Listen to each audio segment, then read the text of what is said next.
Good day and welcome to Mission Control Houston, where an expert team of flight controllers is watching over the systems aboard the International Space Station as the Expedition 34 crew continues through its busy day of primarily scientific research, but with some routine maintenance thrown into the mix. On board, Commander Kevin Ford continues his work with fellow NASA astronaut Tom Marshburn and Canadian Space Agency astronaut Chris Hadfield, along with Russian cosmonauts Roman Romanenko, Evgeny Tarelkin, and Oleg Novitsky. Today, the crew is working on experiments that study how liquids and magnetic suspended solids might be used as smart fluids for mechanical systems like brakes and earthquake protection devices. They're also looking at a student experiment that lets middle schoolers guide a digital camera for photos of the Earth below, and another educational activity to let Japanese students vote for and suggest physical tasks for astronauts to demonstrate on orbit that show the difference between microgravity and one gravity of Earth. Kevin Ford tightened down some set screws on the amine swing bed experiment today to try to improve its functionality. Researchers are evaluating how well the experimental vacuum register generated amine system can effectively remove carbon dioxide, looking toward future space vehicles.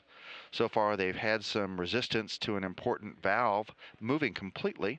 The hope was that adjusting the set screws would allow the valve to move freely, but early results show the adjustment didn't solve the issue. Ford also did some transfer work of recycled water from the water recovery system to use on the station and collected trash to go in the Progress 49 spacecraft before it departs on February the 9th. Chris Hadfield worked with the colloid experiment that works with solids suspended in fluids. It's called the Investigating the Structure of Paramagnetic Aggregates from Colloidal Emulsions 3, or InSpace 3 experiment. Researchers at the University of Delaware are obtaining data on magnetorheological fluids, those that change properties in response to magnetic fields. Tom Marshburn worked with the setup and activation of the ISERV investigation. That's a joint NASA and U.S. aid program to document Earth disasters from the station's unique location on orbit. He also worked to do some experiment demonstrations for the Japanese Tri-Zero-G experiment and took measurements of noise levels in the complex with the sound level meter. Meanwhile, the Russians, Novitsky, Tarelkin, and Romanenko also worked on a variety of experiments as well as station maintenance activities. Romanenko worked on packing Progress 49 for its departure and on an experiment that looks at how the heart and bloodstream are affected by life in space.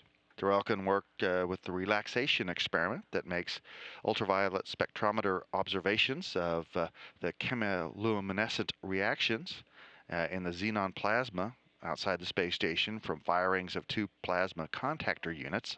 He talked with experts in Moscow about the installation of data gathering equipment for that experiment. Novitsky worked on routine maintenance in the Zarya cargo module, the first module to launch to the space station, and did some Russian life support system maintenance. Meanwhile, outside the space station, the robotics flight controllers in Houston, backed up by their Canadian counterparts near Montreal and Saint-Hubert, have been used in Canadarm2 and the Dexter fine manipulator system throughout the week to move spare equipment replacement units around.